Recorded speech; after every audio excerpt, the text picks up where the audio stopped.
Vacancy Legal Recruitment, a refreshingly unique and personal talent agency developed specifically for legal. Dedicated to the sector and with extensive experience working across legal services and legal technology, we bridge the gap between your requirements and top-tier legal talent. Get in touch today and say hello at vacancy.co.uk. You're listening to the Today's Conveyancer podcast, the leading source of information for residential property lawyers in England and Wales. Don't forget to subscribe and sign up to our free newsletter at todaysconveyancer.co.uk. You can also follow us on LinkedIn and Twitter. Hello, welcome along to the latest Today's Conveyancer podcast. Today we're talking about life almost before the internet. Rob Houghton, CEO of Really Moving, an online comparison website for moving services, launched in 1999, recently celebrated a milestone birthday. We're going to talk about what life was like before the launch of the iPhone, Rob. We are. 2007 the iPhone launched, so we were 8 years before the iPhone.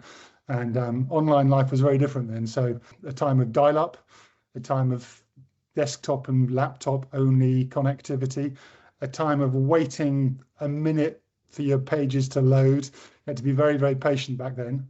On the other side, although it took a long time for sites to load, the alternative was what? It was going to Yellow Pages or ringing around a bunch of different companies. So even though you had to wait for sites to load, it was still a huge step forward from what was unavailable at the time. We're going to get into all of that, and super interesting. In the first instance, though, tell us about yourself. Who are you and what do you do? My name's Rob Houghton. I'm the founder and CEO of Really Moving. Really Moving is a comparison site for home moving services. So we provide quotes for conveyancing, surveys and removals. We give quotes, we give reviews, we give other information about the firms on the panel. And we also own a sister company called the Law Superstore, which provides similar comparisons for 134 different legal services addressing small businesses and consumers. First question, 1999, did you have background in retail? Did you have a background in comparison?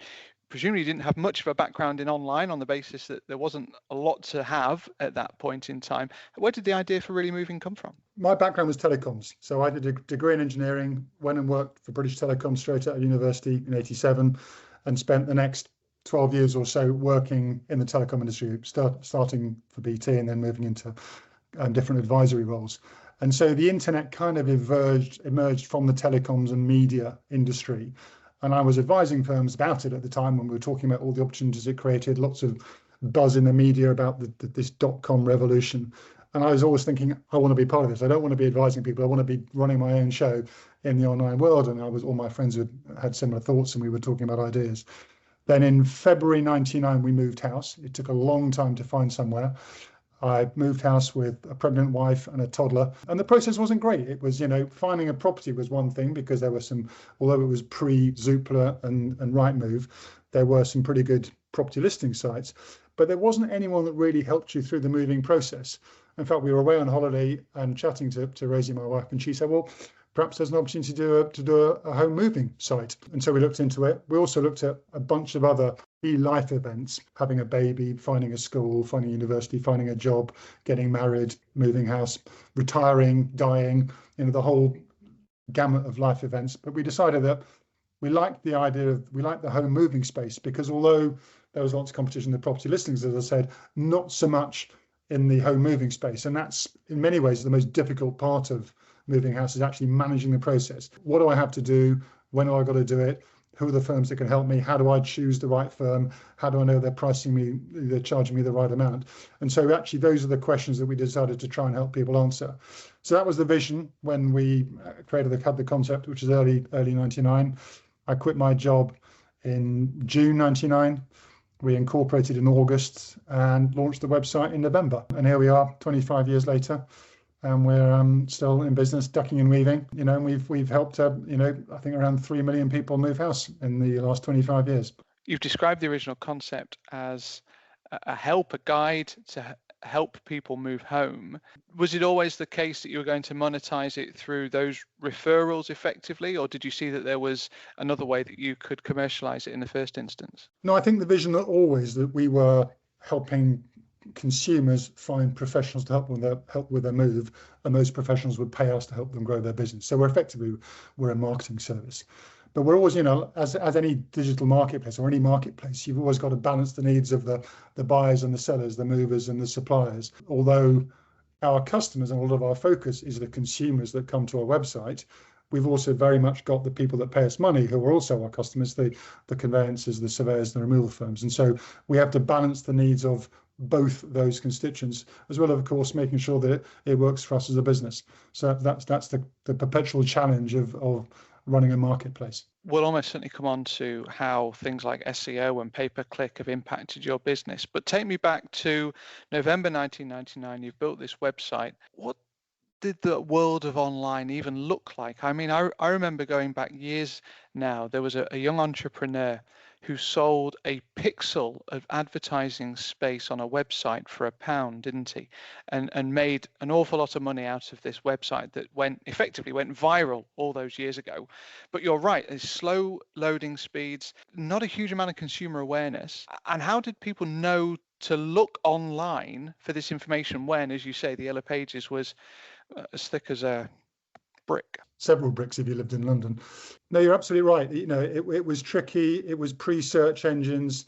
Although the volumes of use on the internet weren't huge, there was quite a lot of consumer interest. The dot-com boom was a big thing in the media. There was a lot of people talking about it, a lot of curiosity. So there were reasonable volumes of people looking for websites. I think that there were a couple of main ways that people found out about us. One was media coverage. So in fact, Rosie, my wife, had a background in PR, so she did the PR for our launch. And we got loads and loads of coverage in the early days from Broad Street Media to niche sites and other online sources. And it was hugely successful. We built a lot of awareness quite quickly. So that was a big part of our marketing activity. The other thing was, at the time, I think everyone assumed the main websites, particularly the internet service provider sites like FreeServe and Line 1 and those guys, they would become the gatekeepers to the web, if you like. There were too many pages to be able to just have an open web. So there were these things we called portals that emerged, and they would have categories. And so there'd be a property category and a cars category and a fashion category, whatever. And so we would have to pay to be listed in their portals. And we did that for a while. And, we got a certain amount of traffic that way. It was tough to make that work economically, but that was the main way in the early days we got awareness. And then search engines were becoming a thing. Sites like Inktomi that were in Yahoo and Lycos and Ask Jeeves and Google. And I think the big revolution was when Google worked out how to monetize search. So there was a site called GoTo, which came up with the idea that you could bid. So pre that, searching was all based on them trying to work out which sites were best suited to answer your particular query. Not particularly scientific. GoTo came along, and they had this innovation that they could monetize search by ranking the results by who would pay the most to be at the top of the listings.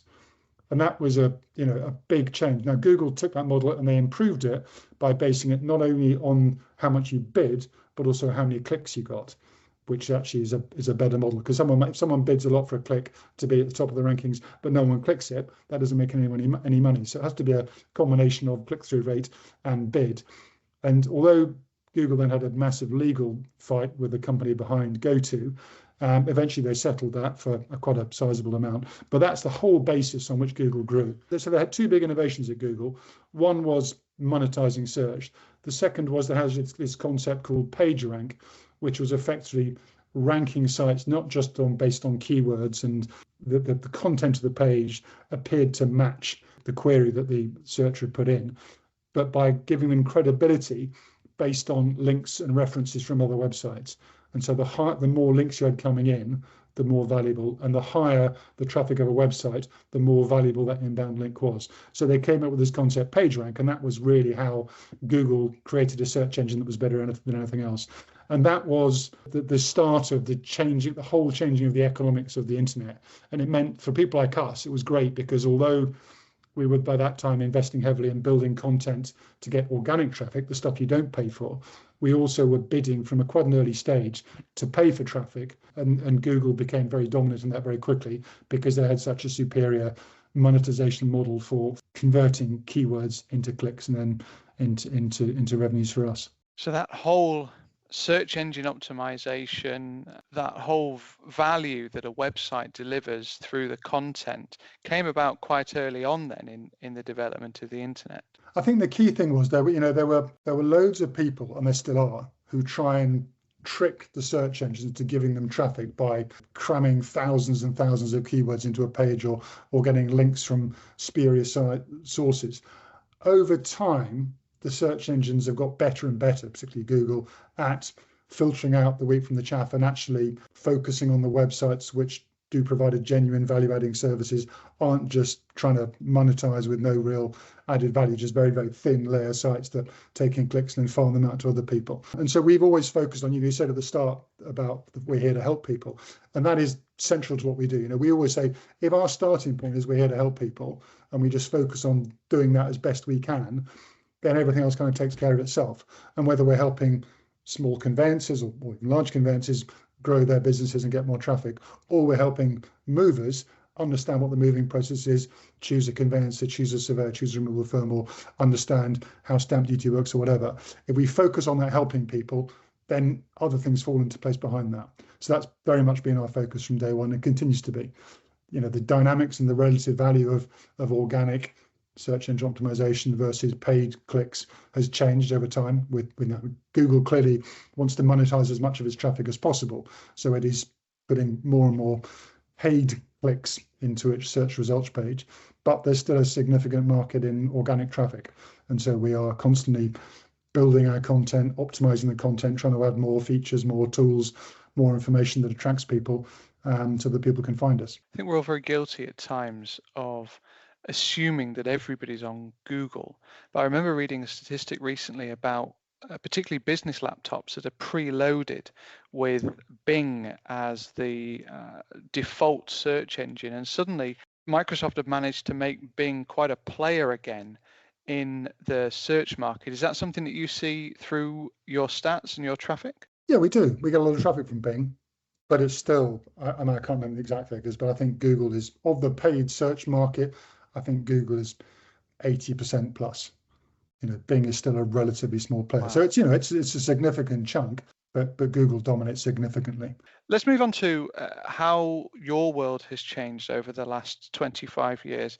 And I must admit, in coming into this conversation, the concept of dynamic pricing came to mind, and we'll all remember the issues over the summer of people trying to get hold of Oasis tickets, being charged extortionate amounts of money for the tickets because suddenly this dynamic pricing kicked in. You've alluded to the fact that the way that your model works is by building those relationships with all of the constituent parts of the home move. How has that progressed over the years? And presumably you've had to have a sort of sizable coverage from a very early stage as well.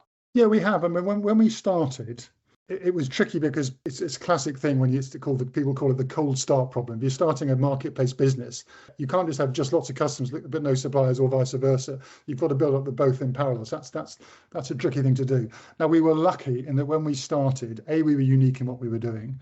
B, there was a lot of interest in the internet, a lot of curiosity. A lot of people were terrified of it. But I think there was enough curiosity that people wanted to engage with us and they wanted to try working with us just to feel like they were in touch with the online world and to some extent. So it was relatively easy for us to get a reasonable number of partners to work with us pre-launch. So I spent basically 3 months cold selling the Really Moving concept, so that when we launched, we had, I can't remember how many firms, but we probably had 100 or so firms across our 3 services that were with us from the get-go. So we had a reasonable service to offer even from day one. Now, obviously, since then, we've grown the panel massively and it's a much more comprehensive service now. But I think that curiosity meant that we were able to get customers from day one. The thing on pricing is interesting. We clearly, Google is a dynamic marketplace. You bid, and then how much traffic you get depends on how much you bid compared to what your competitors are bidding. And of course, the click-through rates as well, as we said earlier. We don't do it in the same way to our partners, in that one of the reasons people like buying leads from Really Moving is that we have a clear and predictable pricing model. We don't say, this month you could get anything between 0 and 1,000 leads, and you could get anything between 0 and 10 grand or whatever. People like to have a more predictable service, and we say, well, based on the current traffic and your current locations, we think you'll get between 600 and 700 leads, and that will cost you 6 or 7 grand, whatever the figure is. Our partners like that predictability. If we went to a completely dynamic model ourselves, we would say, we invite you to bid. I think some of the larger firms and some of the more tech-savvy firms would get it, and they'd be happy with that. I think an awful lot of the smaller firms would hate it, and they like to say, tell me what your price is. Some set a budget, others don't, but it's a much easier, more predictable model. And I think that's particularly, probably the conveyancing firms are probably more commercially sophisticated than some, and some of our smaller removal firms are not happy with the concept of having complicated dynamic pricing algorithms to try and grapple with. Just want a simple model. And what would you say to an accusation, and apologies for being a little blunt, Rob, that in a world in which we are decrying the fact that conveyancing has become devalued, that it's become a race to the bottom from a pricing point of view, that comparison sites like this only perpetuate that? And I'm thinking about the impact that it's had, for example, on the insurance space, where it's driven premiums down hugely. We are seeing firms charging very, very small amounts of money for what is still an incredibly skilled profession. No, that's fair. And we're very clear to call ourselves a comparison site, not a price comparison site. Price is clearly an important factor for many people. If you're searching online, you're probably looking to try and see what sort of deal you can get. But the people who come to us recognize that price is far from being the only factor. Reviews are incredibly important, location is important to some. What people are offering, do they have an app that gives people real-time updates, or some sort of live mechanism for, some portal you can log into where you can track the progress of your transaction? Most people that convert on Really Moving don't go with the lowest bid. So some do, clearly, but the majority do not choose the lowest price firm. So there are clearly factors other than price that are important. It's not in our interest or anyone's interest to make it a race to the bottom. One of the reasons we only provide 4 quotes for conveyancing is we think that's enough to give people a reasonable choice, but not so much that it becomes impossible. Because if you go to an insurance comparison site and you get a list of 200 firms providing a quote for you, how do you filter them out? The easiest way is just to say, well, filter by price, low to high. You might reject the first few if you've never heard of them, but then you look for a brand you've heard of that provides a reasonable price, think, well, okay, that's good enough. Okay, maybe you can filter by excess or whatever. So I think you can't get away from the fact that price is important, and we don't apologize for that. We need to give people a mechanism to get an idea of cost, but it's not purely about price, and I don't think we are unnecessarily exacerbating the race to the bottom in pricing. And how much has that value add proposition developed over the years, and how much is it driven by the firms that are coming to you and saying, well, look, hang on a second, Rob, I've got all these great things that differentiate me from my competition. How can I incorporate that into your website and your comparison? And how much is that being driven by you saying to firms, look, you can't simply be compared on price. You have to give us more. You have to give consumers more than price to make a choice of. The number one way, other than price, that people compare firms is by the review scores.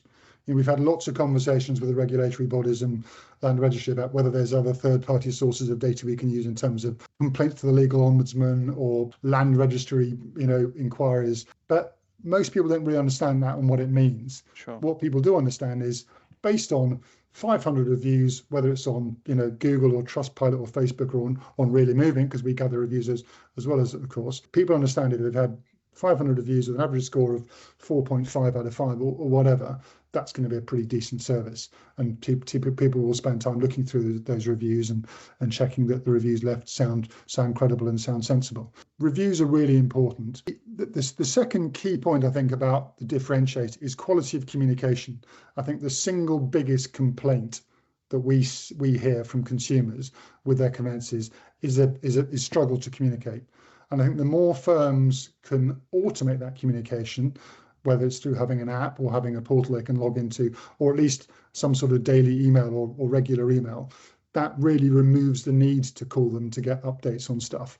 And that has changed radically over the last 25 years, in that it is now possible to have these online updates that saves time for the, I mean, I'm sure there's nothing worse being a conveyancer than a customer calling them for the 15th time this week saying, what's happened about X, what's happened about Y, and often they're waiting for somebody else. Whereas if they can send an update that says, right, this is exactly where we're at. We're waiting for this from this document from this organization, that document from that organization.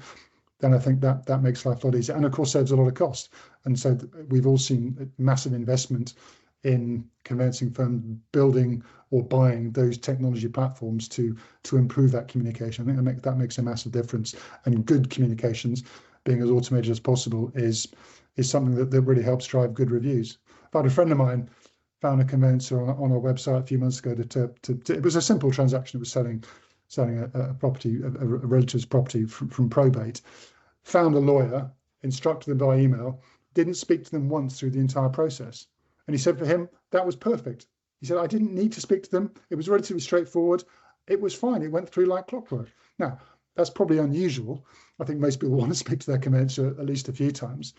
But the fact is, I think nowadays people are increasingly comfortable with online communication. They might not speak, but they might do WhatsApp or email exchanges or text messages or whatever. So I think there are many more ways to communicate. And I think having that gives consumers what they want and can generally, have done efficiently, save time and money for the conveyancing firm. So that's, I think, a big change. And there's still a long way to go. Digitalization of the conveyancing process, which I know you write about every week, is partway through a long, long road. And it's exciting to be part of that.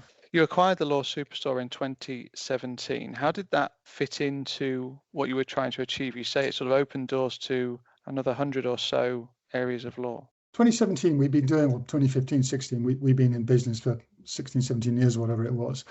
And a lot of the lawyers we worked with said, well, we like working with you. It's a good source of business for us. Can you give us leads for things other than conveyancing, like family or wills or probate or business inquiries? And we said, well, it doesn't really fit with a moving house portal, really moving. But we said, tell you what, we could start another website that will do something similar for a broader range of legal services. So we started working on that, and we had a plan, and we started developing it. We heard that the Law Superstore was up for sale. It had been started with very ambitious visions and got some really good traction, built some really great technology, but they hadn't got the traction they wanted. And so the backers decided not to carry on investing. So they put it up for sale, and we bought it. And that really accelerated our progress into it gave us an instant range of 134 different legal products that they offer, or that we offer now on the Law Superstore. So we bought that. A lot of our existing conveyancing firms who had firms covering a broader range of services signed up for the Law Superstore to get leads for other services. And of course, we've acquired a number of firms on TLS, the Law Superstore, independently since then. We've got a separate team that look after the Law Superstore than we do that look after the panel on Really Moving. And so we've now got probably twice as many lawyers on the Law Superstore as we have on Really Moving. But obviously that reflects the fact we've got a much broader range of products. And the conveyancing on the Law Superstore is provided by Really Moving through a white label integration. So it's basically the same service across both sites.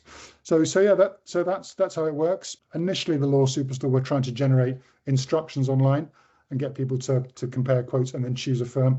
Most people don't want to choose a firm online. They want to have a chat with them first, understand what they do. So trying to generate instructions online is tricky, but you can generate leads, as we do on Really Moving. So we flipped it from a instruction-based model to a lead generation model, and that's been the approach we've had for the last probably six years or so.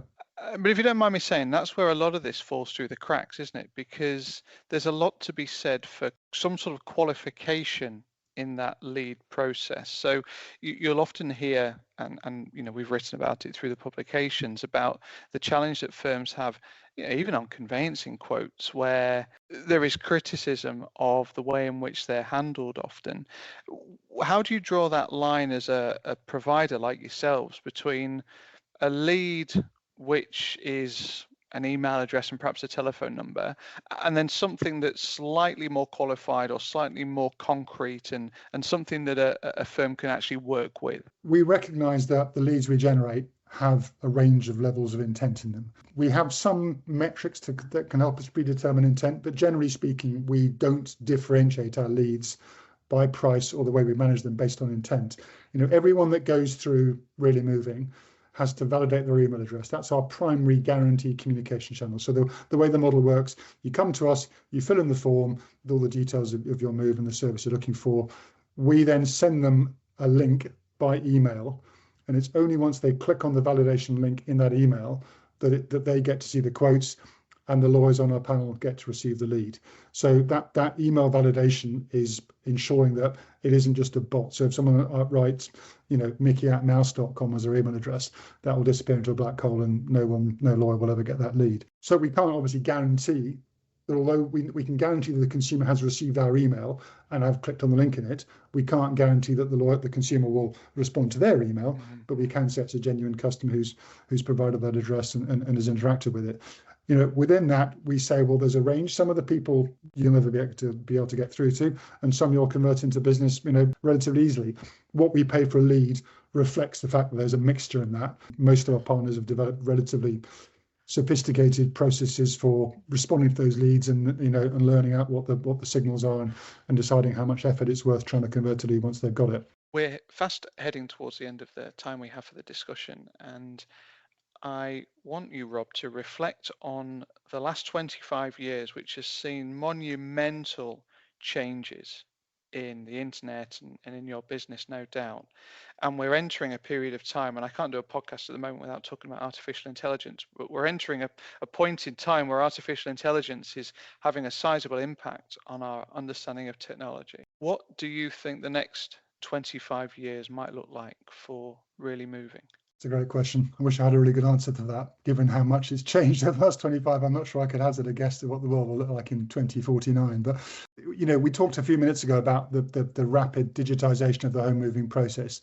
And there's no question that will continue. There's no question that before long, all searches, all property data will be digitized and available at a flip of a switch very easily.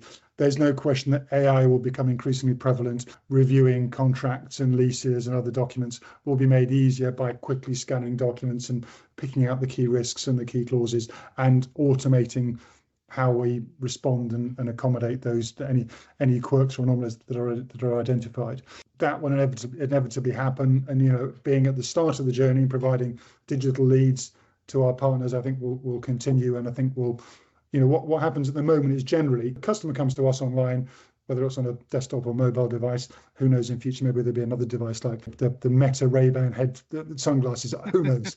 But I think at the moment for a lot of partners, the lead comes into their CRM or comes into their email system. There's then a bit of an offline process where they ring them up or maybe send an email which is copy pasted. Some firms have got really, really slick automated response mechanisms, but I think we're going to see more and more deeper integration between us and the conveyancing firms we work with, and between the conveyancing firms and their customers. So that's going to be an ongoing improvement to the way the whole process works. A goal that we have as a business is that we provide a broad range of services. We can help people find mortgages and estate agents. We help them find a conveyancer, surveys, removals, and then a bunch of other services further into the moving process and even potentially after they've moved home.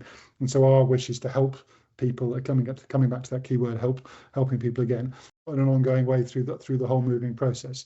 So the three things I'd say is further digitization of the conveyancing and the home moving process, deeper integration between Really Moving and the conveyancers and the firms we work with, and a broader integration of Really Moving into the home moving process for our consumers. And I'll end on this one. What do you wish you had known in 1999 that you know now? What would you tell your former self about the journey that you've been on over the past 25 years? The term comparison website didn't exist until about 10 or 15 years ago. We were a comparison website from day one.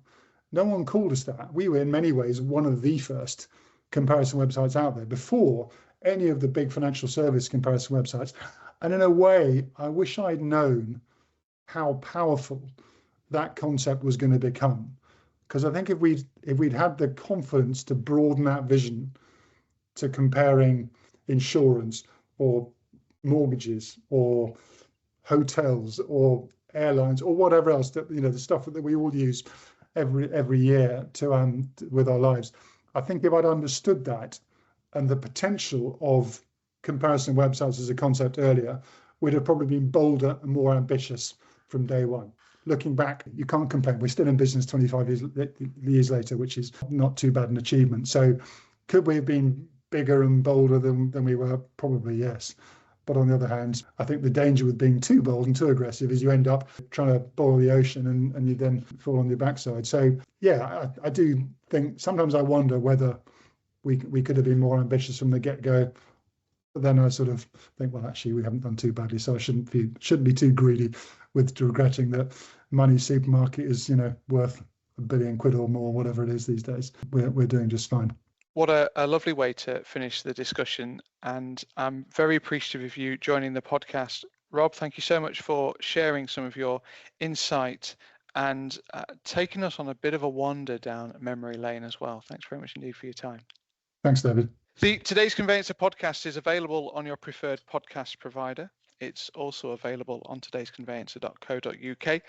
My thanks to Rob. Thank you as ever for listening, and we'll see you again soon. You're listening to the Today's Conveyancer podcast, the leading source of information for residential property lawyers in England and Wales. Don't forget to subscribe and sign up to our free newsletter at todaysconveyancer.co.uk. You can also follow us on LinkedIn and Twitter.